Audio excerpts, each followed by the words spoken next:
اب وزیر اعظم youth programme پہ بات کرنا چاہتا ہوں۔ جناب اسپیکر، ہمارے قومی شاعر علامہ اقبال نے کہا تھا، محبت مجھے ان جوانوں سے ہے ستاروں پہ جو ڈالتے ہیں کمن۔ نوجوان کسی بھی ملک کا سب سے قیمتی اثاثہ ہیں۔ ہماری قومی آبادی کا 67% حصہ 30 سال سے کم عمر آبادی پر مشتمل ہے۔ ہمارے نوجوان ہنر، عزم اور کچھ دکھانے کے جذبے سے معمور ہیں۔ وزیر اعظم یہاں محمد شہباز شریف کا عزم ہے کہ ہر نوجوان پاکستانی کو وہ ہنر، وہ تربیت اور وہ مواقع ملنے چاہیے جو اسے قومی معیشت کا فعال شراکت دار بنا سکے۔ اسی ویژن کا عملی اظہار وزیر اعظم یوتھ پروگرام ہے۔ جناب اسپیکر، نوجوانوں کا سب سے بڑا سرمایہ ہنر ہے۔ نیفٹیک کے ذریعے prime minister youth skill development programme نے اب تک تقریباً 5,15,000 نوجوانوں کو جدید اور روایتی فنی تربیت فراہم کی ہے۔ انڈیپینڈنٹ ایویلیویشن کے مطابق ان تربیت یافتہ نوجوانوں میں سے 53% ملازمتیں حاصل کر چکے ہیں۔ اس پروگرام میں خاص طور پہ آئی ٹی پر مبنی تربیت کے ذریعے خواتین کی معاشی خود مختاری پر خصوصی توجہ دی گئی ہے تاکہ گھر بیٹھے فری لانسنگ اور ڈیجیٹل معیشت میں ہماری بہنیں اور بیٹیاں بھی برابر کی شریک ہوں۔ اگر ہنر ایک گاڑی ہے تو سرمایہ اس کا ایندھن ہے۔ Prime minister youth business and agriculture loan scheme آج پاکستان میں چھوٹے اور درمیانے درجے کے کاروبار کی فنانسنگ کا سب سے بڑا ذریعہ بن چکا ہے۔ جنوری 2023 سے اب تک اس اسکیم کے تحت 258 ارب روپے کی رقم تقسیم کی ہے، جس میں سے 5,34,000 سے زائد نوجوان مستفید ہوئے۔ کھیلوں کے میدان میں بھی prime minister sports talent hunt programme کے ذریعے 19 مختلف کھیلوں میں ملک گیر ٹیلنٹ ہنٹ جاری ہے، جس میں پی ایس ایل کے ماڈل پر ایک خصوصی ہاکی لیگ کا کمال بھی شامل ہے۔ اگلا جہانگیر خان، اگلا ارشد ندیم یا اگلا اولمپک چیمپئن شاید کسی شہر یا گاؤں میں موجود ہے جہاں ابھی تک ہماری نظر نہیں پہنچی۔ یہ پروگرام اسے ڈھونڈ نکالے گا۔ جناب speaker, prime minister youth programme صرف افلاحی اخراجات نہیں، یہ ہماری حکومت کی سب سے منافع بخش سرمایہ کاری ہے، کیونکہ ہماری حکومت نوجوانوں کو ملک کے مستقبل کا معمار سمجھتی ہے۔ جناب اسپیکر، ایک فارورڈ لوکنگ اور جامع تجارتی پالیسی ہماری معاشی اصلاحاتی ایجنڈے کا اہم جزو ہے۔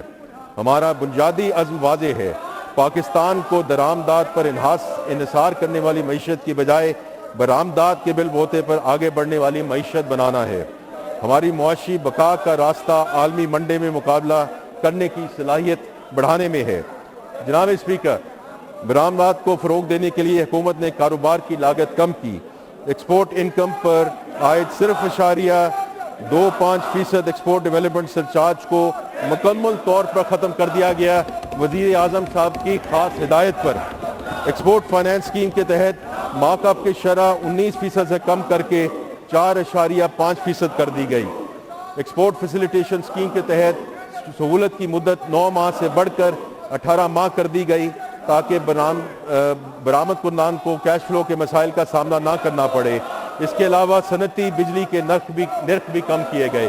یا میں کہتا چلوں کہ ابھی 2 یا 3 ہفتے پہلے ڈسپائٹ دا فیکٹ کہ ہماری جو پالیسی ریٹ ہے وہ 11.5% پہ چلا گیا، لیکن وزیر اعظم پاکستان اور گورنر اسٹیٹ بینک کے درمیان جو بات چیت ہوئی اس کے درمیان یہی ڈیسائیڈ کیا گیا کہ ایکسپورٹر پہ جو ریٹ ہے وہ 4.5% پہ ہی رکھا جائے گا۔ جناب اسپیکر، 25-30 نیشنل ٹیرف پالیسی پر عمل درآمد کے پہلے ہی سال میں حکومت نے ٹیرف کو معقول بنانے کا کام شروع کیا اور 7,500 ٹیرف لائنز پر ٹیرف میں کمی کی، خصوصاً خام مال اور انٹرمیڈیٹ گڈز پر، تاکہ صنعتوں کو پیداواری لاگت کم ہو۔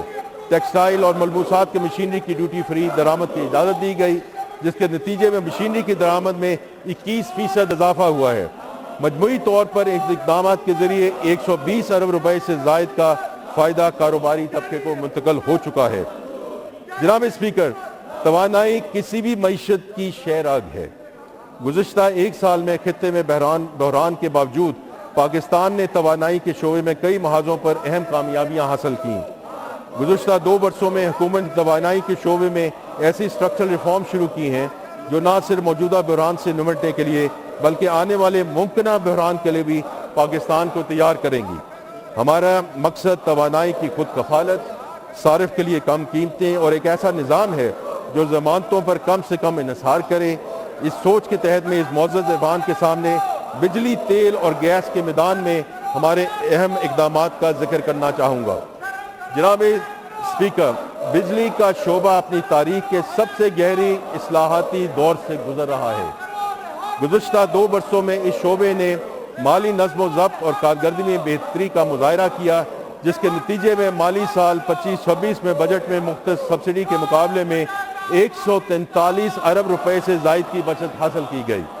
سب سے اہم بات یہ ہے کہ یہ کمی مستحق صارفین پر بوجھ ڈال کر نہیں بلکہ اصلاحات کے ذریعے حاصل کی گئی۔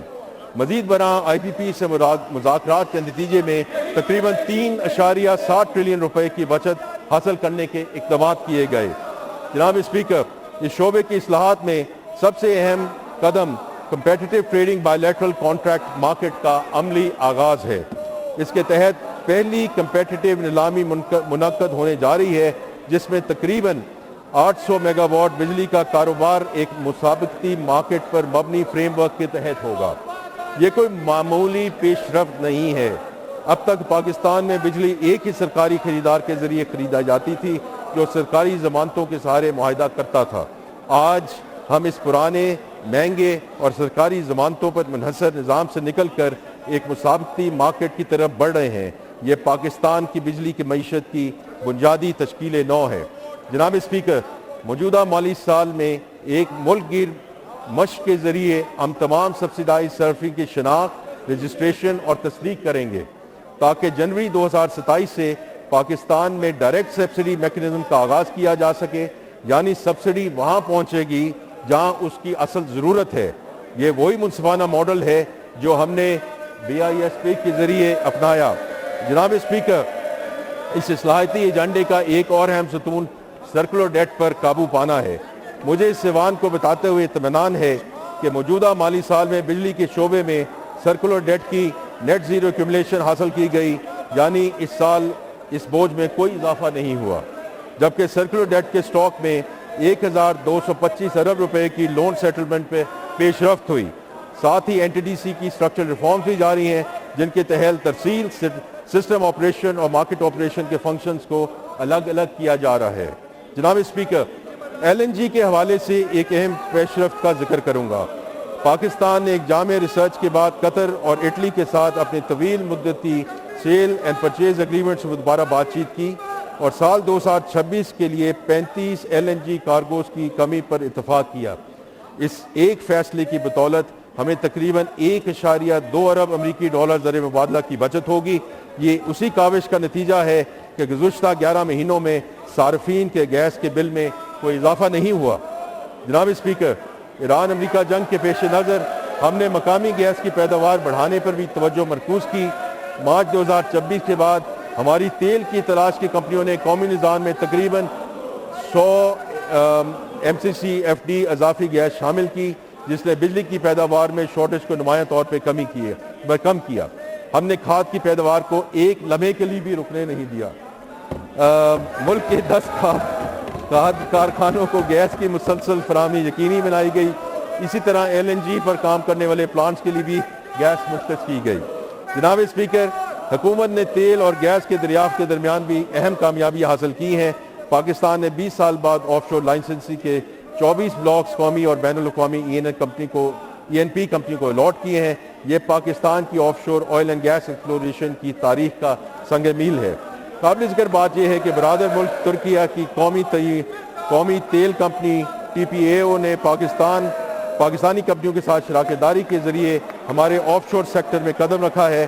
مالی سال 25-26 کے دوران ENP شعبے میں سرمایہ کاری 1 ارب ڈالر سے تجاوز کرنے کی توقع ہے۔ اس عرصے میں 17 نئی تیل اور گیس کی دریافتیں ہوئیں، جن سے مقامی پیداواری استعداد میں 108 MMCFD گیس اور تقریباً 16,000 بیرل یومیہ تیل کا اضافہ ہوا، جبکہ پروڈکشن میں اضافہ کے ذریعے مزید 229 MMCFD گیس اور 13,000 بیرل تیل قومی نظام میں شامل ہوا۔